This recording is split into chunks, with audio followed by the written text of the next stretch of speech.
Allow me to give you some tips, especially for you new players out there. When you play poker, think of playing poker as running a business. In business, you're constantly gathering information, you're making decisions, you invest your money, you hope to get a return on your investment. Playing poker is exactly the same thing. At the poker table, you're constantly gathering information. You're constantly making decisions. You invest your money. You hope to get a return on your investment. The only difference is, in business, it may take you 5 years to see if you make any money.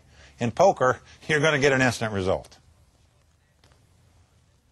It's vital in poker that you remain patient and disciplined as a player.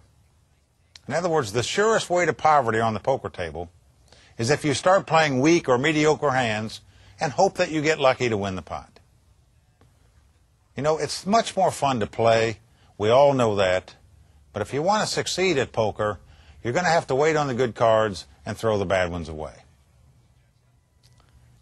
Another thing is, it's vital that you understand what the best hand in poker is at all times.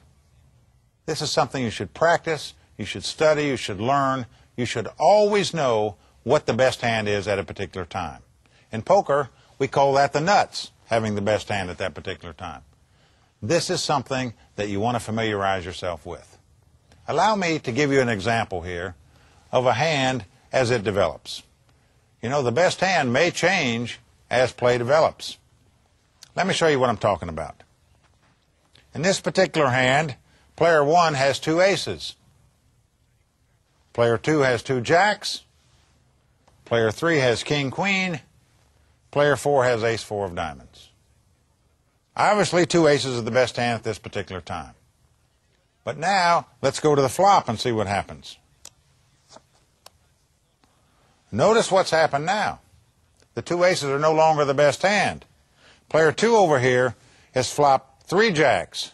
It's what we call the top set.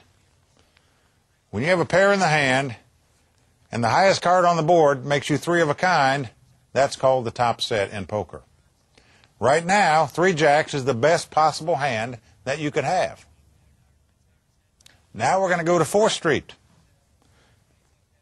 The 9 of hearts comes off. Now notice what's happened.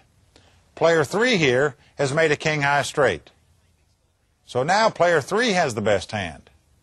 The 3 jacks are no longer the best hand. Now we're going to go to the river card, the last card to come off. And look what's happened.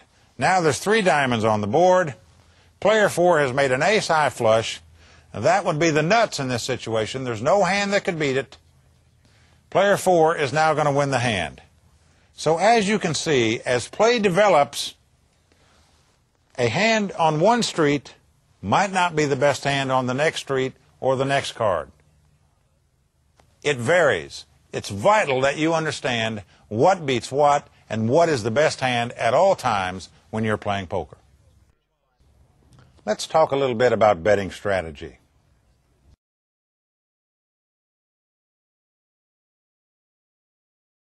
In poker, aggressive players do better than passive players. Simply put, be a bettor, not a caller. The reason for that is that bettors can win a pot 2 ways.